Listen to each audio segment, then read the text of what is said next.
IT job కోసం try చేస్తున్నారా? Coding ట్యూటర్లో training తో పాటు స్టైఫండ్ అండ్ 100% జాబ్ గ్యారంటీ.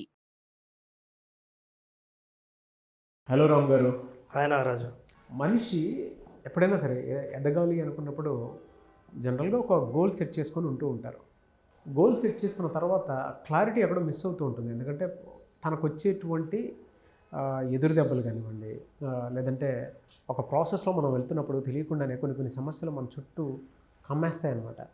ఆ విజన్లో క్లారిటీ ఎక్కడో లోపిస్తూ ఉంటుంది మనకి. ఇప్పుడు నాకు ఒక 100 కోట్లు కావాలనుకున్నప్పుడు నేను ఆ దిశగా ప్రయాణం చేసేటప్పుడు తెలియకుండానే 100 కోట్ల రూట్ మ్యాప్ నేను వేసుకుని ముందుకెళ్ళేటప్పుడు చుట్టూ సమస్యల వలయం మనల్ని ఉబ్బి తప్పిపోయేలా చేస్తూ ఉంటాయి మనకి. దాని నుంచి బయటపడడానికి కూడా అవకాశం ఎక్కడ కనిపించకుండా ఉండేలా చేస్తాయి. బట్ ఎక్కడో ఏదో ఉంది, బట్ అక్కడికి రీచ్ అవ్వాలనేటువంటి ఆలోచన ఉంటుంది. కానీ ఎప్పుడైతే మనిషి మీదే అవన్నీ పడిపోతాయి సమస్యలు, లెగటం కష్టమైపోతుంది.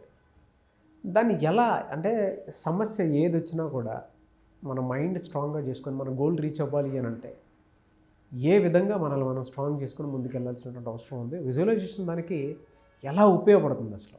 నారాజు, కోరిక ఉండడం అందరికీ కోరిక ఉంటుంది.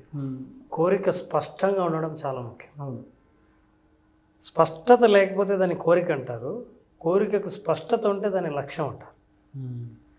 అయితే ఈ లక్ష్యం ఎప్పటికప్పుడు డీవియేట్ ఎందుకు అవుతూ ఉంటుందంటే బాహ్య పరిస్థితులు, ఎక్స్టర్నల్ కండిషన్స్ మనల్ని డిస్టర్బ్ చేస్తూ ఉంటాయి. అసలు మన గోల్ రీచ్ అవుతామా లేదా, ఈ పరిస్థితులు ఎలా ఉన్నాయే, అందుకుంటామా లేదా, మనం అనుకున్నది చేరుకుంటామా లేదా అన్నది ఎప్పుడు బయట పరిస్థితులు డిస్టర్బ్ చేస్తుంటాయి. బయట కనిపించేవి లోపల అనుకోవాల్సినవి, కోరుకోవాల్సిన వాటిని కూడా స్పష్టత లేకుండా చేస్తాయి. మనలో కొంత కాన్ఫిడెన్స్ని పోగొడతాయి. గతం కానీ లేదా మన కంటికి కనిపించే అనుభవాలు కానీ ఇవి రెండు ఏం చేస్తాయంటే బలంగా నేను కోరుకోవాల్సిన కోరికను బలహీనపరుస్తాయి. ఎందుకంటే బయట పరిస్థితులు వాస్తవం అని భ్రమపడతాం మనం. కనిపించేవి నిజమేనేమో, పరిస్థితి ఇది ఇలాగే కొనసాగుతుందేమో నా భవిష్యత్తు కూడా అని భయపడతాం. కనిపించే ప్రతి పరిస్థితి వాస్తవం కాదు. నమ్మాలంటే ఎలా? మరి కనిపిస్తుందే, కానీ కనిపించిన దాన్ని అంతా నమ్ముతావా? అవును, కనిపిస్తుంది కాబట్టి నమ్ముతాం. అయితే కనిపించిందల్లా నమ్మదగిందేనా అని అన్నప్పుడు నమ్మదగిందా కాదా తెలుసుకోవాలంటే కొన్ని నిజంగా తెలుసుకుంటే తప్ప మనం లోపల విజువలైజేషన్ ద్వారా మనం చూసే స్పష్టత కళ్ళ ద్వారా కూడా చూడలేం. ఒక్కొక్కసారి మనం కళ్ళలో కూడా కనేంత ఎంత స్పష్టం అంటే అది నిజంగా భయం అని నిద్రలో కూడా చెమటలు పట్టే అంత స్పష్టంగా మనం అది అనుభవంలోకి తీసుకుంటాం. కానీ బయట కంటికి కనిపించినా సరే, కంటికి కనిపించే దృశ్యమైనా సరే అది నిజమని చెప్పడానికి లేదు. ఉదాహరణకి I will show you a picture. Okay sir, see that ఏది ట్రూతో చూద్దాం. అలాగే. స్పష్టంగా కనిపించే కంటికి బొమ్మ కదా, ఏదో బొమ్మ కనిపిస్తుంది. ఏం కనిపిస్తుంది నారాజు? పెళ్ళిలా ఉంది సార్. నాకు అది పిల్లి ఉంది. పిల్లి ఏం చేస్తుంది? స్టెప్స్ దిగుతుంది సార్. అంటే ప్రపంచం ఇవన్నీ చూసి నాకు ఇట్లే కనిపిస్తోంది అంటే ఇంకో వ్యక్తి, అతని వేరే విజువల్ ఉన్న వ్యక్తి ఇది ఎక్కుతోంది అని అంటాడు. ఇంకో వ్యక్తి లేదు దిగుతోంది అని అంటాడు. ఏది వాస్తవం? మన పర్సెప్షన్లో మనం ఏది నమ్మామో అదే వాస్తవం. For example you see that అది దిగుతున్నట్టు చూడు. దిగుతున్నట్టే ఉంది సార్. అటేపు నుంచి చూస్తే ఎక్కుతున్నట్టుంది. ఎక్కుతున్నట్టు ఉంది. లక్ష్యం నిర్ణయించుకున్నాక నేనేం చూడాలనుకున్నాను, నా జీవితంలో నేనేం ఆకర్షించాలనుకున్నాను అని అనుకున్నప్పుడు బయట ప్రపంచం కూడా అదే చూపిస్తుంది. అంతేకాదు, సి దిస్ ఇల్యూషన్. ఇప్పుడు చెప్పిన రాజు ఏం జరుగుతుంది, ఏం కనిపిస్తుంది? గుర్రం మీద ఒక అతను ఉన్నాడు, కింద చిన్న కుక్కపిల్ల ఉంటుంది. నాకు అదే కనిపించింది సార్. ఇప్పుడు ఆ గుర్రం మీద అతను వస్తున్నాడా, అటు వెళ్తున్నాడా? వస్తున్నట్టుంది సార్. అదే కొంచెం జాగ్రత్త, ఇంకోసారి చూడకూడదు. గుర్రం వెళ్తుంది సార్. గుర్రం వెళ్తుంది. గుర్రం వెళ్తుందా? ఇప్పుడు వెనక్కి తిరిగిందా? అలా ఆ డైరెక్షన్లో వెళ్తూ ఉంది.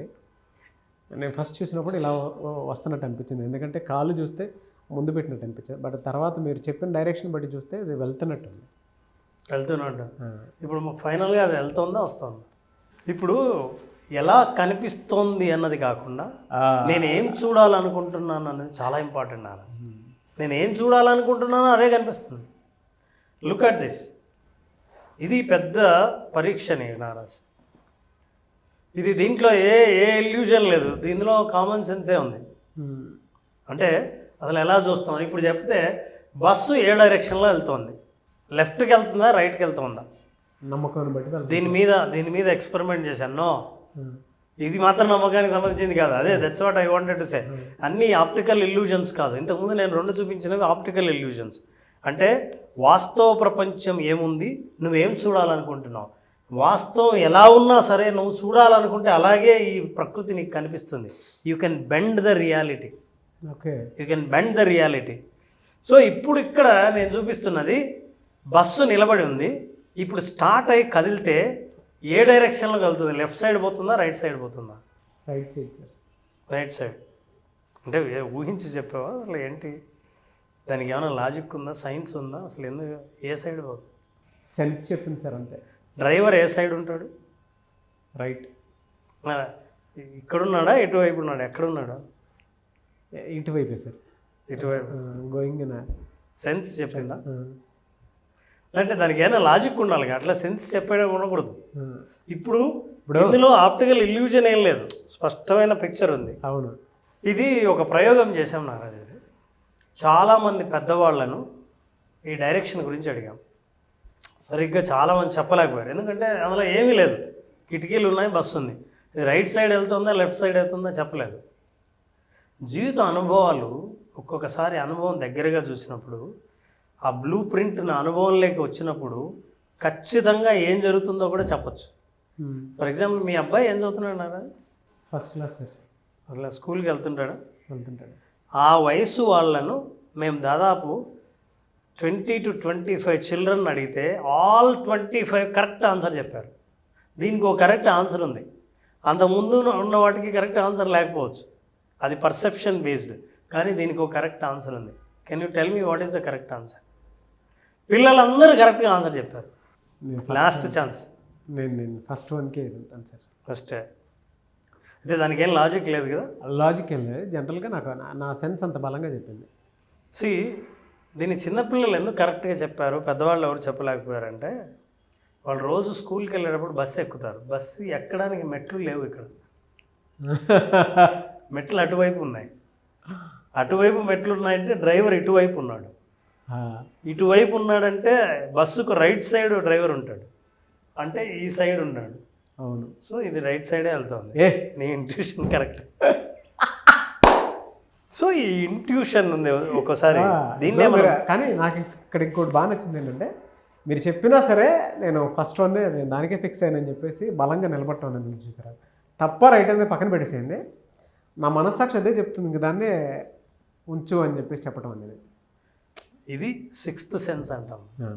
కంటికి కనిపించకపోయినా వాళ్ళు తీసుకునే డెసిషను అది రైట్ డైరెక్షన్, రైట్ డెసిషనే ఉంటుంది. విజువలైజేషన్ ప్రాక్టీస్ చేస్తున్న వాళ్ళకి సొల్యూషన్ కనిపిస్తుంది, కంటికి కనిపించకపోయినా సరే. 2 విషయాలు ప్రధానంగా మనం మాట్లాడాం నారాజు.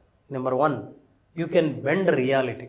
వాస్తవ ప్రపంచం మిమ్మల్ని భయపెట్టినట్లున్నా, మీరు సాధించలేరని చెప్పినా సాధించవచ్చు అని మనం చూసే దృష్టిని బట్టి ఆప్టికల్ ఇల్యూజన్లో మనం ఏ దృష్టి అయినా చూడొచ్చు. పిల్లి పైకి ఎక్కుతున్నట్టు కానీ దిగుతున్నట్టు కానీ ఏదైనా నువ్వు చూడొచ్చు, ఏది చూడాలనుకుంటే అది. తర్వాత స్పష్టమైన చిత్రం ఉన్నప్పుడు కూడా, స్పష్టంగా కనిపించినప్పుడు కూడా ఏది రైట్ డెసిషన్ నేను తీసుకోవాలో అని తెలిసినప్పుడు ఇంట్యూషన్ అని పనిచేస్తుంది. విజువలైజేషన్లో ఇంట్యూషన్ యాక్టివ్ అవుతుంది. నాకు ఇందాక పనిచేసినట్టు అది పనిచేసినట్టు. సో ఈ ఇంట్యూషన్లో చాలాసార్లు మనం తీసుకునే డెసిషన్కి స్పష్టత లేకపోయినా మనకు తెలియకుండా లోపల ఏదో ఒకటి ఇదే రైట్ డెసిషన్ అని చెప్తుంది. And that is what we call internal guidance. ఆ ఇంటర్నల్ గైడెన్స్ విజువలైజేషన్ చాలా ఉపయోగపడుతుంది. సో మీరు లైఫ్లో తీసుకునే చాలా డెసిషన్స్లో ఇంటర్నల్ గైడెన్స్ యాక్టివ్ అయినప్పుడు, విజువలైజేషన్ ప్రాక్టీస్ చేస్తున్న వాళ్ళకి ఇంట్యూషన్ గైడెన్స్ ద్వారా ఏ డెసిషన్ తీసుకోవాలి, ఏ వైపు వెళ్ళాలి, ఏది కరెక్ట్ అని ఎప్పుడు మనకు చెప్తూనే ఉంటుంది. ఈ విజువలైజ్ చేసుకున్న వాళ్ళందరూ సక్సెస్ సాధించడానికి కారణం ఏంటంటే, ఏది తప్పు ఏది ఒప్పు అని వాళ్ళకు తెలియకుండానే కారణాన్ని స్పష్టంగా చెప్పలేకపోవచ్చు, కానీ వాళ్ళ మైండ్ మాత్రం అదే డెసిషన్ని తీసుకుంటూ ముందుకెళ్తారు. అలా విజువలైజేషన్ మనిషి సక్సెస్ దారులు వేస్తూ ఉంటుంది, బంగారు బాటలు వేస్తుంది. Thank you so much Ram garu. Thank you Naraj. Coming to class ఎప్పుడుండే అవకాశం ఉంటుంది మళ్ళీ విజువలైజేషన్ ప్రాక్టికల్? ఎస్, సెషన్ చాలామంది బేసిక్ విజువలైజేషన్ ఎక్స్పీరియన్స్ అడుగుతున్నారు. సో మనం సెప్టెంబర్ 3న స్టార్ట్ చేస్తున్నాం. విజువలైజేషన్లో ఏంటంటే టైటిల్ కూడా ఏంటంటే విజువలైజేషన్ ఓన్లీ ప్రాక్టీస్. చాలామందికి నిజంగా ప్రాక్టీస్ చేసే టైం లేదు. చాలా టెక్నికల్ తెలుసు, చాలా పద్ధతులు తెలుసు, చాలా నాలెడ్జ్ ఉంది, ఇవన్నీ ఉన్నా సరే ప్రాక్టీస్ చేయడానికి టైం దొరకట్లేదు ఎవరికి. కళ్ళు మూసుకున్నప్పటి నుంచి విజువలైజేషన్ కోసం ఎప్పుడెప్పుడు తెరుద్దామా అనుకునే వాళ్ళందరి కోసం కళ్ళు మూసుకుంటే ఒక కొత్త లోకంలోకి ప్రయాణించి ఆ కొత్త లోకంలో మీరు కోరుకున్న ప్రపంచాన్ని సృష్టించగలిగే ఒక విజువలైజేషన్ ఎక్స్పీరియన్స్ని 5 రోజులు పాటిస్తూ స్పెషల్గా ఈసారి ఒక ఎపిసోడ్లో మాత్రం రాత్రి యోగ నిద్ర అనే ఒక ఎపిసోడ్ చేస్తుంది. ఈ యోగ నిద్రలో ఎందుకు అంత స్పెషల్? యోగ యాక్చువల్గా వినాయక చవితి వస్తుంది, పండుగ ముందు ఈ యోగ నిద్రలోనే సబ్కాన్షియస్ మైండ్లో వాళ్ళు విజువలైజ్ చేస్తూ నిద్రలోకి వెళ్ళిపోతారు. నిద్ర సరిగ్గా రాని వాళ్ళు ఆ రోజు ఒక ½ అన్ అవర్ నిద్ర 3 గంటల డీప్ స్లీప్తో సమానం. అటువంటి యోగ నిద్ర అనుభవాన్ని పొందాలంటే మన 5 రోజుల సెషన్లో ఒకరోజు వాళ్ళందరికీ యోగ నిద్ర అద్భుతమైన అవకాశం ఇవ్వడం జరుగుతుంది. Date Ram sir? This is from 5 days programme నాది. 3rd సెప్టెంబర్ నుంచి ఈ 5 రోజుల్లో 4వ రోజు రాత్రి యోగ నిద్ర ఉంటుంది. రాత్రే సెషన్ ఉంటుంది. ఈ యోగ నిద్రతో పాటు అందరూ నిద్రలోకి వెళ్ళిపోవడమే ప్రోగ్రామ్.